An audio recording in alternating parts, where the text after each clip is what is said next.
Making homemade watercolors is so super satisfying to watch back. In the moment, however, it's just a smidge more thrilling than watching paint dry. I'm sorry, I hate to say it, but that is my truth. Hi, I'm Juli, and I make art-related videos like these. Links in description, by the way. In today's video, we will be making some homemade watercolors. I am expanding my personal line of handmade paints by adding a few more colors. Personal line, not product line. These are just for me. I do not sell my paints, and I don't think I'll ever sell them. You'll see why later on. So my expansion includes a gorgeous shimmery bronze, among others, and I'll create a painting with them at the end. So stick around if this sounds like your cup of tea. I'm no stranger to making my own art supplies. It's fun and exciting to see what you can come up with, and it really gives a level of appreciation for your supplies that might not have been there to begin with. I will show you where I keep all of my pigment powder, DIY art supply stuff. It's all under my bed. Look at this. Here I have a billion blank notebooks that I plan to paint and sell on Etsy, and that never ended up happening, but it probably will eventually. You know, if I get my ish together. I have a bunch of these bottles that I ordered recently from Amazon to make more handmade inks, like these ones here. These ones I need to clean out because they're really old, so I'm gonna clean those out as well. As you can see, I have some of my... The birds are out. I have some half... Guys, be quiet, please.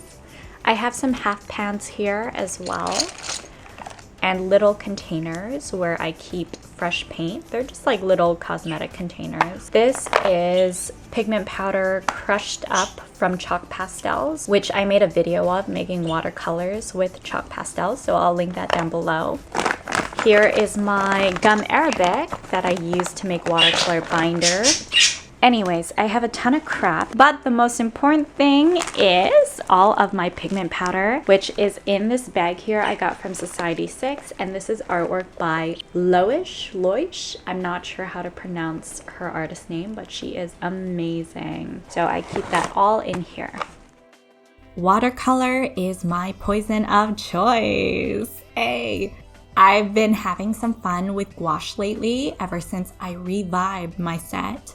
But watercolor has stolen my heart entirely for like the past 4 years. So it was only natural to dive into the world of making a set of my own, which I actually did ages ago. I made 2. Watercolors have 2 main components, the water and the color. Just kidding. The binder and the pigment. Binder is what makes the pigment adhere onto your paper, so without it, you'd be spreading wet pigment powder onto your art, and a lot of it would rub off.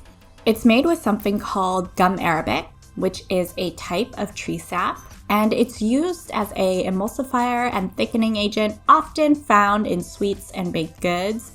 However, in the artist's case, it acts as a sort of glue to give the pigment powder something to adhere to. Most recipes are similar. In my case, I used 1 cup of boiled distilled water, half a cup of gum arabic dissolved into it, which looks super gnarly, 1 tablespoon of honey and glycerin combined, not 1 tablespoon each, 1 tablespoon combined, and a 1/4 teaspoon of clove oil. Both the honey and glycerin helps the paint re-wet more easily after it dries. Not everyone adds honey, especially if you want your paints to be vegan. You can skip this step, but I had some in my cupboard, so I figured it wouldn't hurt. And clove oil is one of the most effective essential oils for preventing mold. So it provides longevity, and it also makes your paints smell incredible while you're mulling them. There is a range of essential oils that are anti-fungal. I know that tea tree oil is one of them. So I'd imagine it'd be fine to just substitute this with something you already have at home. In Jason Logan's book, Make Ink, He recommends to use whole cloves to preserve homemade ink, just by plopping some into the container. I'm assuming it would work just as well with preserving watercolor binder, though I haven't tried this personally. I know that some folk are sensitive to strong scents, so this might work for you. If you give it a try, let me know, and if you have any more alternatives at all, please post them down below for me and others watching. I'd love to learn from you guys, especially if you're an avid paint maker, because I am very much a beginner at this.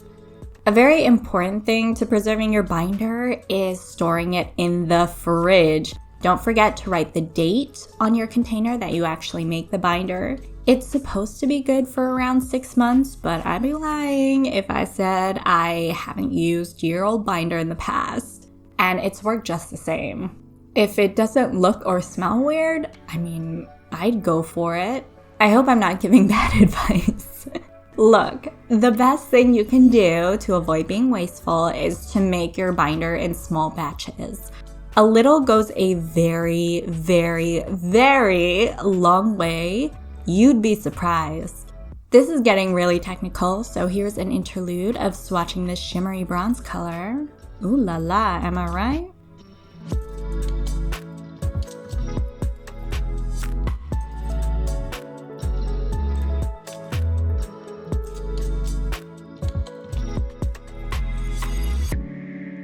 Next comes the mulling process. Mulling paints is the act of incorporating the pigment into the binder in a very repetitive process. This is where the elbow grease comes in. You'll need a muller, which is a solid piece of glass with a flat bottom, along with a flat glass or ceramic surface to spread the paint on. You basically mix the binder and pigment powder on your flat surface, then run the muller over the paint mixture until your pigment is fully infused and you have the consistency that you're looking for. For my flat surface, I used an old tile from my dad's garage, and I actually DIY'd my first muller. This was before they sold affordable ones on Amazon. So I took a tea light candle holder from Michael's, one that had a flat bottom, and in the place where you'd add a candle, I glued a wooden handle from an old toilet plunger. It sounds gross, but we never actually used the toilet plunger. It was just sitting around in the garage for ages. Old but unused, okay? I recently purchased an actual muller with an Amazon credit, so now I have a legitimate one. Aside from having a slightly wider base, it really doesn't feel much different to my $3 Made with Love version. So don't feel like you're missing out if you have your own DIY paint making set. Also, while you're mulling, please wear a mask and protective eyewear. Do not breathe in these pigment powders. Take care of yourself. I'm not sure about synthetic pigments, but some natural pigments could be an irritant to your respiratory system. Just don't even risk it. Wear a mask, please. Cue the swatch break. Ooh, nice. Look at that color. Love it.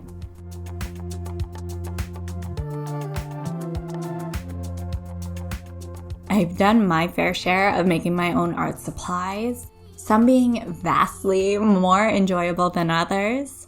My favorite is making homemade inks, and my least favorite is probably making homemade pigment powder. That was messy and time-consuming, though I definitely don't regret it. It was a very interesting and eye-opening process. I just don't see myself embarking in that again, not in the near future at least. At the beginning of this video, I gently implied that paint making is a wee bit tedious. I was referring to the mulling process because every type of pigment powder works differently. Some require a smaller pigment to binder ratio, while others require a larger one. Some end up being more opaque than others, and natural pigments just behave so differently to synthetic ones, which in addition behave different to one another. It can have your mind reeling. Some pigments require a longer mulling time, as in over an hour. Others require less than 15 minutes. There's so much trial and error involved if you've set out to create a beautiful, professional tier set of paints. You really, really, really have to love the process to get to this level. Keep a notebook with swatches and measurements, get those tiny little milligram measuring spoons, that sort of thing. Myself, on the other hand, am not interested in the amount of time and effort it takes to make high quality paints. But all the power to you if this is the route you'd like to take. Seriously, major props. I've seen people post their recipes online, so I'd imagine that this can really help to cut down on the experimentation phase. Don't get me wrong, I can see how paint mulling can give you a chance to turn your brain off and zone out to some audiobooks or podcasts, but it just doesn't do that for me.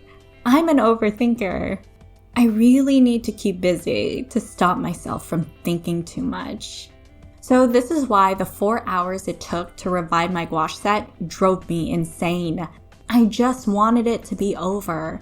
And paint making feels very reminiscent of that experience. This is how the paints turned out. The master swatch. My favorite colors are the shimmery bronze, of course, and the hooker's green type color. I incorporated some of the shimmery bronze into the blue and green paint separately, which changed their tone since bronze is very much a warm color. It made them a bit more muted, but you could still see a bit of the shimmer. Only in certain lighting though, and you kind of have to look for it. Another factor to consider is that paint making is expensive. I think I have about $250 worth of pigment powder, plus the half pans and tins I invested in, and the package of gum arabic I special ordered. That would probably put me well over $350 in total. I thought I'd love it, enough to justify making my own paints instead of purchasing professional ones, like eternally. So it felt like a good investment at the time. I'm ashamed to say I thought that making watercolors would be easy when I first invested in all of these supplies. You watch these paint making videos online and it just looks so relaxing and satisfying and fun. Like, look at them packaging their paints, how cute. But it really is repetitive and time consuming. Though I don't want to deter you from trying this out because it really is a cool experience to make your own paints and use them in your art. If you're not willing to take the plunge and invest into especially buying pigment powders, because those can get very expensive, you can actually buy a small bottle of watercolor medium at Michael's and mix it into some crushed up chalk pastels. Since they already have some kind of binder in them and they're already processed, I'd imagine that they would mull so easily. You could probably just do it in a mortar or pestle or any sort of mixing container. You don't need the entire setup to experiment. And that's how I started off, along with making my own pigment powder with natural materials like berries, leaves, etc., via an admittedly strenuous process known as making lake pigments. I'm a huge advocate of working with what you have at home already before going out to buy more things. It feels more special when you can think of alternatives, like you cracked some kind of a code. It really stimulates you, as creative problem solving tends to do, and you can better gauge whether or not you would like to invest in something like this in the future. Know that my pigment powder won't go to waste. I'll use them up eventually, and think of more creative ways to do so aside from making watercolors, since that would take ages. So if you have any ideas on how to use pigment powders, let me know. I've learned from the past that my homemade watercolors don't work well when trying to paint skin tones. Because of all the mixing and layering it takes, I decided to avoid painting a person, since these paints don't really mix well. Okay guys, oh, this is not a pleasant experience at all. Look how chalky this watercolor is. It is so hard to work with. Look at it. I'm gonna keep at it, but this isn't fun. I'm not enjoying this. I'm not enjoying this. I can't wait until this is over. The pigment begins to separate, and you can see that very clearly once the paint in the palette dries. The colors just pull away from one another, which is neat to see, but when it comes to trying to create a coherent piece, it can be frustrating. Also, these paints sit on top of the paper rather than getting absorbed into it, so it made for truly difficult layering. I really fought with the simple storefront piece, and it took a very, very long time, longer than I'd like to admit, and I felt that it was a lost cause at points. It wasn't a fun experience at all. I really couldn't wait until I was done with this painting. Don't get me wrong, I do believe there's a place for homemade paints like this in my art, just not in the style and on the subjects that I normally paint. I was trying something different with the storefront as opposed to drawing and painting people, but I now believe this paint would be best used for adding accents to sketches, that splash of color or light wash in the background. I've heard that the Gonzai paints, which are Japanese watercolors, like of the Kuretake brand, are more opaque than Western watercolors and also lift more easily because of how the binder is formulated. I think it would be a good idea to see how artists here on YouTube use Gonzai paints and pull from their experience with the medium, as well as how they use handmade watercolors created by actual professionals, paying attention to the differences they know, so that I, at the very least, can answer the question, are my homemade watercolors genuinely not great, or is this just the nature of handmade paints? Perhaps a mix of the two. Let me know what your experience is with handmade watercolors down below and whether or not you enjoyed this video. I'll keep on experimenting with homemade paints, and because I have so much pigment powder to get through, I will post more homemade watercolor videos, maybe every couple of months or something. I really do have a love-hate relationship with making my own paints, but at the end of the day, it does feel really satisfying to use something that I made with my own two hands. I really hope you enjoyed watching this process. I know it's not the most glamorous show of paint making, but this is just my experience with it.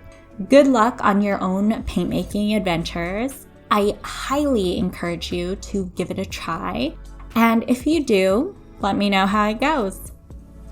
Like, subscribe, hit that bell, or don't. I won't hold it against you. Keep on experimenting, and as always, stay creative. Peace.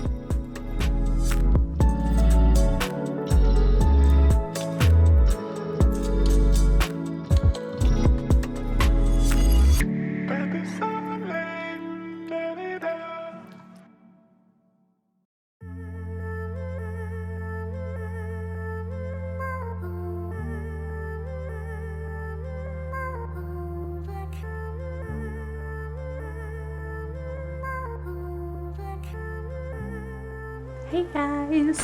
Oops!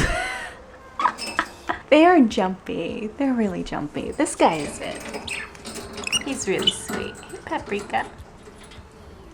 But you can hear them in the background because normally I move them to the other room, but I'm gonna keep them here. And there's Oliver. Okay, so the art piece. This caused me a lot of pain. I don't know what's going on with this door here. I really don't know what's going on, but I think the bricks turned out nice. I like the ground here, and I like this teal color, even though I could not for the life of me get a flat wash. It was like every time I put down the first layer of paint, when I went in for the second layer, it would lift the first layer. So I had to use a really thick layer of paint and kind of use it almost like a gouache, minus the flat finish that gouache provides. So I guess when you use homemade paints, you have to use a different technique than you do with regular watercolors bought from the store. At least mine don't layer at all, really, which is unfortunate. But you know, 8 hours later, I ended up with a coherent piece it doesn't look like this took 8 hours. I think with my regular watercolors, this would have taken 2 to paint.